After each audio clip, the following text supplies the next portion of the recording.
I do wonder about my earlier question. I don't feel comfortable about it being answered. That is, you keep insisting that the God of the Bible in some way is responsible for all this. You may, even if you were to prove that there's some kind of spiritual force, it is not necessarily the God of the Bible. So you're taking a giant leap there.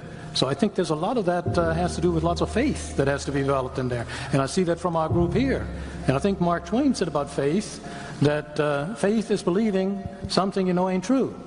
I don't think you can rely on faith. I think you need to, if you want to be honest, intellectually honest, you've got to come up with something a little bit more solid than just to buy in to the fact that 80% of U.S. Americans are God believers and only 14% are not. So I don't know. Is that? Can you answer that? Or absolutely. All right, that'd be nice. What was the question? Phrase the question again, please. You didn't really get. You made a statement. I didn't hear a question. What do you want to hear? Okay, my original question was for you to show where the deity comes from, and you keep insisting that it is the God of the Bible, but that is another leap of faith that seems to be part of that. Can you sort of trot that out a little bit more? I guess I'm still a little baffled what the question was. If you're going back to, you didn't like my answer of how God did it, God is outside of time, space, matter. I think you need to stop and look at the theory that you are believing in, apparently, because there are so many thousands of unanswered questions. See, it's much easier for me to believe in the beginning God than to believe in the beginning dirt or matter. The evolutionist does not answer the question. There's 6 different types of evolution, as I shared clearly earlier. If the Big Bang Theory is true, then I would like to know what exploded and where did it come from and where did the energy come from and where did the space come from for the matter to expand into, and where did the organization come from and where did the information come from. There's a whole host of questions that are a whole lot harder for you to answer than in the beginning God. Where's information come from? This universe is not just random molecules circulating around. I mean, it carries information. Just like a book is so much more than ink on a paper. It carries information. And the DNA is more than just chemicals. It's information. So the evolutionist never answers the question, where did this information come from? Where did the energy come from? Where did the matter itself come from? And you gripe about my belief. I believe by faith in the beginning God. I know, I admit I don't understand that. But you believe hundreds of things by faith. You don't even understand that you're believing by faith. You think matter is either eternal or can create itself. Well, that's the 2 choices. How did matter get here? The world is here. Where did the matter come from? Did it just happen by itself, or is it all just imaginary? We're not really here at all.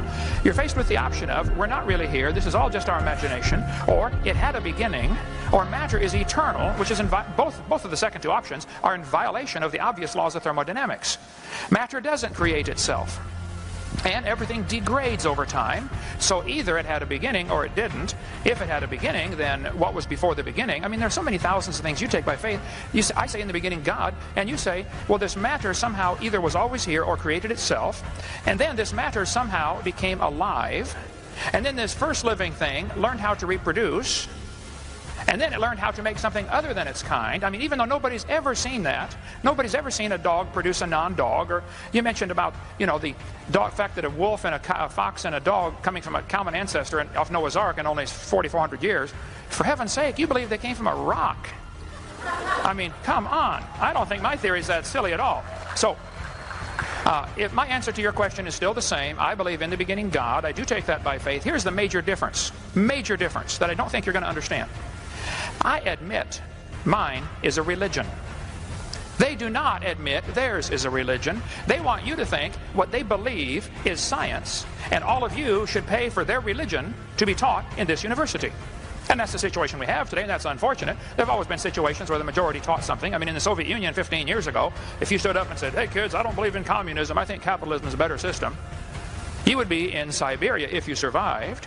And here at Emory University, if you stood up in your classroom and said, I don't believe this evolution theory is true, I think it's pretty obvious there must have been a designer to this system, you would be in intellectual Siberia. You would lose your job. It has happened to hundreds of teachers, just simply for standing up and say, look, I think the evidence is here, folks. There must have been a designer. If I asked you to explain how computers came to be, but you cannot use man as your answer, I only want a purely naturalistic explanation for the origin of computers. Purely naturalistic.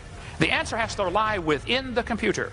How did these molecules get together? How did this data get together? How did these plastic molecules come together and the different silicone chips? How did it happen? Your answer has to lie in the computer. I've already eliminated the only obvious answer to the problem at the beginning by my definition. They're trying to eliminate the only logical answer to the question by their definition of science. They want to define science as things that we can observe and test and demonstrate in the natural world. Okay, well then that eliminates both evolution and creation. Both are unobserved. We don't see anything change. We don't see anything created from nothing. Here's the problem. Both creation and evolution are religious. I admit mine's a religion. They don't admit theirs is a religion. And all of us are paying for their religion to be taught in the school system. And I, for one, resent that. So my answer is still the same. God did it.